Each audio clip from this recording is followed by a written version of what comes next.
All right, thanks for joining me. This is going to be a good one. This is Mr. Cardone with David Lynn, and he's going to talk about real estate and kind of where the market's at, and what the wisdom he has, and everything he's doing is. And so let's jump into it. We're going to do this at 1.5 speed, and I'm going to make some commentary. Um, let's just say $1 million. I know your people's risk tolerance usually goes up the more money you have. So let's just start with $1 million of cash. If you had no assets purchased, just cash, what would you do with it right now, given market conditions and what you think is going to happen with the economy? I think it would depend on how old I am and what else I have, what my plans are. If I was 21, I'd probably have a very different strategy than today.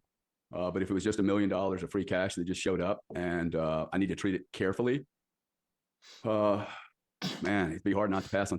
I've never invested in treasuries, but how could you say no to 5%, zero? I mean, really little risk. You can pull it out anytime you want. I mean, for the first time in my life, I have probably 15% of my position in treasuries. I personally don't like real estate right now. I think I can wait 6 months and buy a little bit cheaper. And that's very, very geographically centric. I wouldn't buy London, So commercial, I wouldn't touch right now. I think, the knife hasn't fallen completely. With $1 million, depending on how old you are, it's really, I think you have to really, hey, what are you trying to achieve? I personally love Bitcoin for a piece of the. All right, so we're going to pause right there.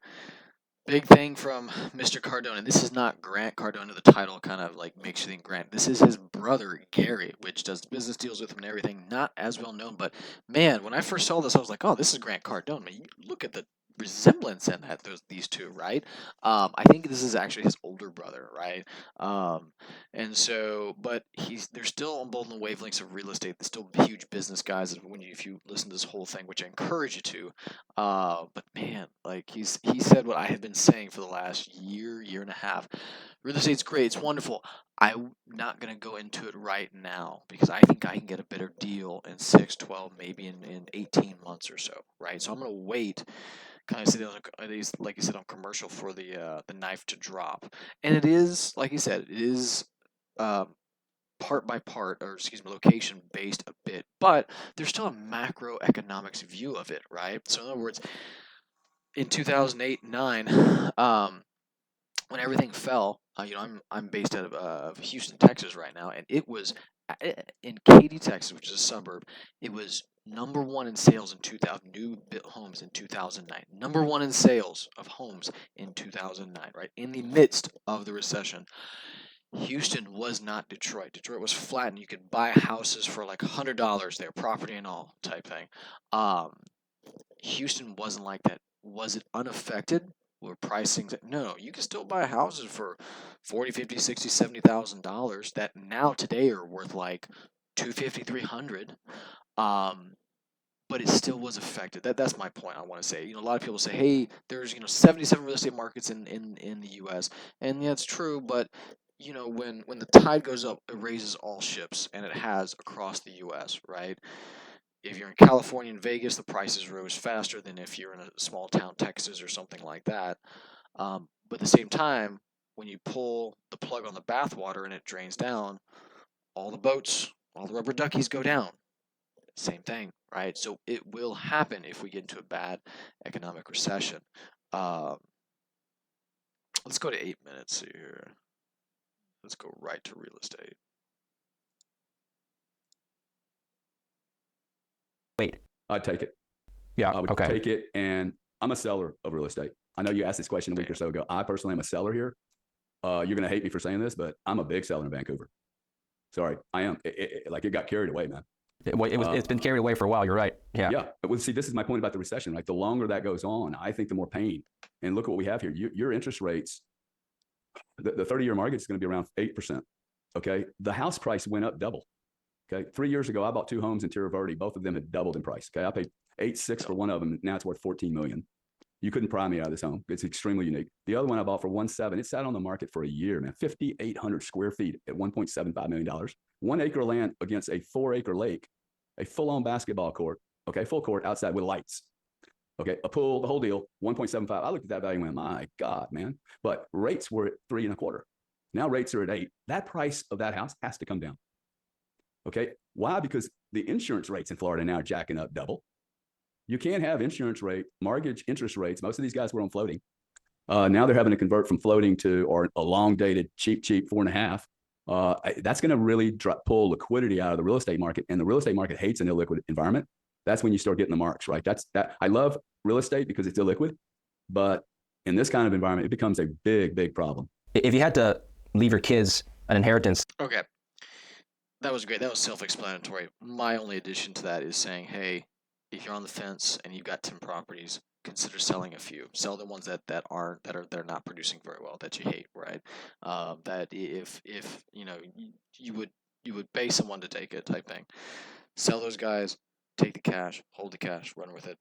Either way you do, like, I think his message so far is, hey, cash is king. Cash is definitely where you want to be. And his point is he's got in treasuries, right? And hard at, like, real estate is not where you want to be right now. It's too shaky. Like you said, $1.7 million house bought at 3.25% interest rates. Now that the interest rates are 8, the price of the house is gonna have to go down. I've been saying this for like a year and a half.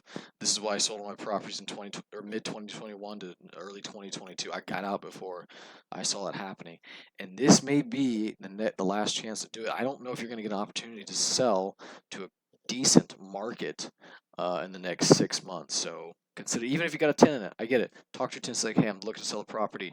If this is not financial advice, no, this is financial advice, but I'm saying if this is something you want to do, this is what I have done in the past, and it worked out pretty well for me. I just talked to my tenants. I said, hey, I'm looking to sell the house, and they said, hey, we're looking to buy a house. So not this one, but they already found one they wanted. It's like, cool, and you line up the dates and they get out and you put it straight on the market. Or you can sell to an investor. You'll take a little bit of a haircut.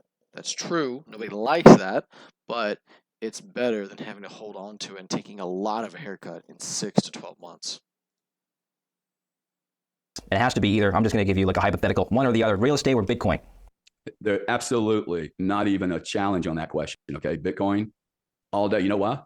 How many people do you know that own 1,000 acres in Wyoming, big ranching farms? They give it to their kids, and the kids can't afford to pay the taxes on the bloody property. Okay. You get to a point where you just can't afford it to run it. My kids need to be given assets that they can move. If they want to sell it and then move to do something else, I need to get my kids into assets that don't require maintenance. It doesn't require insurance that they can't control. My lawn man, I guarantee you, $1,000 a month, he's going to raise his prices. Why? Because gasoline just went up 50 cents. His workers want, hey, they're all going to go work for the UAW. Every guy driving a lawnmower should just apply to the Ford Motor Company and go get 175 grand, right? I mean, this is going to be a real problem. You have interest rate inflation. You have houses going up. You have insurance going up. Food's going up. Jobs are fully employed, but I don't see how everybody can afford all this stuff, man. And to your lady's point, when was the last time we had just even a minor reset here? It's been 13 years. And I'm not convinced that the last time we were here in 2009 that we really worked our way out of the system. I'm quite certain we didn't do it COVID. Okay, so we had 2 recessions. We had a what I call supply shock inflation, a supply shock depression called COVID-19. And before that, in 2008, we had a monster real estate problem and a liquidity issue. So, but nobody talks about COVID as a recessionary thing. I'm like, really? The roads were empty, and I filled up my Range Rover for $25. Yesterday, I filled up my Range Rover at $98. Okay, trough of COVID, nobody's on the roads, and now we're here, and I don't think we're done. I think this 4.5, like, go try and borrow $100 million of cash in the market on the street. It isn't 6%, 7, 8. It's 14 to 18. And the credit card guys are fully maxed out. There's 597 million credit cards sitting in Americans' pockets right now, and they're maxed at 24%. Are you concerned then that people won't have money to buy speculative assets or what they perceive as speculative assets, Bitcoin being one of them, and that could actually hurt the price? Yeah, I mean, I could see liquidity issue. I think liquidity drives all markets. If there's not liquidity, then it doesn't matter what the fundamentals are, right? And they sell what they can sell. Not to like overly promote Bitcoin here, but one thing I will say about Bitcoin, I think it's one of the most liquid assets on the planet. All right, he's going on about Bitcoin, and I like what he says about Bitcoin, but yes, I have some disagreements. And one of the thoughts I had was the government hasn't decided to tax it yet, right? There's still new, it's still, yeah. But he hit the nail on the head on the land. You know what I'm saying? How many houses, if you're a real estate investor, have you come around with people that inherited the house, it's paid off, no mortgage, no nothing, but they can't pay the $4,000, $5,000, $6,000 taxes a year, right? And so they're behind, and it just gets steeper and steeper, and they never get out of it. And then you buy it from them on a discount type thing. Yeah, same thing happens. This is one of the reasons why I am glad that I am investing in mineral rights, right, oil and gas, because these things, there's no upkeep, there's no maintenance, there's just these $1 billion oil and gas companies that are my tenants that are feeding me money every month, right? It's really, really nice cash flow, and it is very, very. It's a one-time payment. There's no more money I have to put into it, right? It just gives me cash flow for the rest of my life, for as long as there's a rig on top of it, right? Within these areas, they're expensive, but they're going to be there for the next 25 to some of them through 250, 300 years, depending on where it's at, right? So I'm happy about my investments on it, but these. Everything he said there, like, hey, prices are going up, even though people are employed. He's like, I don't know if they can still afford it, right? I'm seeing people in Texas that are doing the California housebroke thing, and I'm like, this is Texas, man. Like, you should not be house broke in Texas. House broke as in majority of your income goes to keeping a roof over your head, right? Happens a lot in California and some other places on the east and west coast, but not in like cheap Texas, right? I know people are moving here and all that good stuff. Yeah. But it's people shouldn't be doing that. So he is postulating that, hey, there's going to be a pullback of some magnitude. He doesn't know, right? He's going to get into something interesting as well that I'm going to get into. But the thing I want to talk about right now, or just highlight for a sec, is he talks about Bitcoin. Bitcoin doesn't really give you money unless you put it to an exchange which they, to my knowledge, they give your Bitcoin some risk to it, and they give you a monthly, right? And that can change up and down. But my mineral rights, dude, they're paying out. They're amazing. It's like a wave of the ocean. Sometimes a huge monster tsunami comes in. Sometimes you get trickles type thing. But in the year-long average, with time, they really do pan out well. Especially with oil coming up to $90, $100 a barrel here pretty soon. It's going to be amazing. So if you're interested in that, let me know and give you some more information. Um, but you can also, I like, is you can also give it to your kids. Like if I get kids or whoever my heirs are, I can just pass down to them pretty darn easy. There are taxes on it, but those are all wrapped into the production, right? So if there's no production, there's I don't I taxes aren't really an issue, right? So anyhow, and we're gonna go into one more thing because he is actually, this is very interesting, but he actually doesn't think we're gonna hit a recession. And here we go. Let's do this right here. Downturn, and you're saying Bitcoin is the answer from an investor standpoint? I don't think it's the only answer. You just asked me where the allocation was. I would put some in treasuries and wait. I'd be patient, man. Okay. If I could pick up 20,000, look, if I'm in it for 5 years, if I just go look at the charts. I'm gonna start. He said be patient. In an investor's lifetime, or as an investor, there are three phases. There's buy everything you can. There's liquidate things, right? And there's go play golf. So just sit and wait. Just be patient. 2 years ago it was sell it all, right? 2008 through 12. I mean, you can do 15, even up to 2019. It's buy, right? But 2020 to 2022, maybe a little bit of 2023, it was just sell it all, sell it all, sell it all. And now it's, if you've sold it all, be patient. If not, you can keep selling before the dam breaks. But it's gonna take some time for the dam to break and go downhill. But once then, it'll be time to buy again. And I can't wait for that time. And I'm going to be doing it for a ton of real estate and other hard assets. And if this interests you, definitely get on my email list so you are updated on it. I exclude in Bitcoin anything before 2018. I just wipe it out. Don't care about it. Didn't exist. 2018 to 2023, 500, whether it's 5% or 80%, must be the question. But over a period of time of 5 years, that has been a nice trend. You could have bought Tesla. It had been better performing. So I think there's going to be a lot of opportunities. By the way, I'm not saying that we're going to end up in a recession. I'm actually worried that we're not going to end up in a recession, that we're going to end up in a war. Excuse my language. We'll end up in I think we are at war. I'm concerned about civil unrest coming up in the next 14 months because of the political word. And I'm worried about what's going on in Europe. Europe is falling apart. Germany is completely bankrupt and no one's talking about it. Gary, is this the right environment right now to start a business like today, within a month? All right, we're going to stop. We're going to stop there, but there you go. That is the face I needed. But his postulation, we're going to get into a war. In fact, I don't know if I can play it here, but I'll let you look it up. One of the scariest things I as I'm cruising around the internet, saw is a guy asked Siri, and I don't have a Siri here to ask, but he said, ask Siri, hey, what who's going to win the 2024 election? You know what Siri's answer was? There won't be a 2024 election. There will be a war, and the current president will use amendment whatever to keep and hold power, and they will skip over an election. And it's like, holy heck, that is scary. To me, that is scary as explicitive, you know. I don't know if it's gonna be true. I don't know if you asked Siri about it now, if Amazon has gotten to it and they've changed it, rewired Siri a little bit to not tell what he or she or it really thinks. But his his postulation is what a lot of people are thinking. Like, we may hit both. We may start going down into a bad recession, right? And things get scary. Things get to the point. Here we go. Panic, right?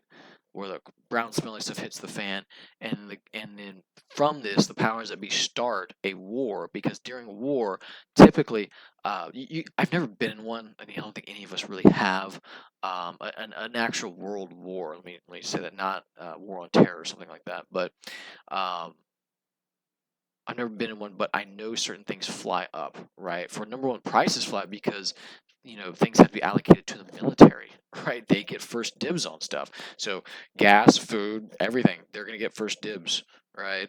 And they're going to have a lot of buying power, and spending is going to increase from the government for war, which will spur on the economy to a point, right? We may get shortages, which shortages are delayed higher prices, to be honest with you, right? Because if the shelves are gone of water, well, and it was $1 a bottle, well, now it's going to be $1.20 a bottle next time it gets in there, right? Because they know, or after a time, because they know they can't keep it on the shelf, so they're going to raise the prices. So people buy less, or people buy the same amount, but it costs them more, and they make more profits. It's just how it goes. It's not gouging. Gouging would be $5 a bottle, right? But it's the natural occurrence of things. Just like when I'm in the Gulf Coast and we get hit by a hurricane, gas goes up by like 30, 40 cents a gallon. Is that price gouging? No, it's just supply and demand, because nobody can get gas or anything in, right? Gouging would be putting up $2 a gallon, right? So there's a fine line, but my point is that it does not look very bright. A lot of people are in this hope and optimism stage. I was at a networking event the other night, and people were like, "Yeah, multifamily's way, man. I'm retiring, multifamily," and it's just amazing, and it will never ever have problems, right? It's this optimism, this hope, right? They're here. The problem is, we're over here and they can't see it. And so they're in the mindset of put in money, put in money, put in money. It only goes up, only goes up. But what's most likely going to happen is they're going to get caught holding the bag. They're going to get caught with their pants down, and they're going to walk into an electric fly trap. Yes, let that analogy sit in there for a while. It is not going to be good. They're going to lose a ton of money. Okay, and I'm trying to get out there and tell people, help people position into different ways to where it will give you actual financial freedom, and you can bend and twist with the markets, as opposed to get bent and twisted by the markets. So again, I'm big on oil right now, because, and it's especially in parts of oil that have no liability, that have no downside risks, right?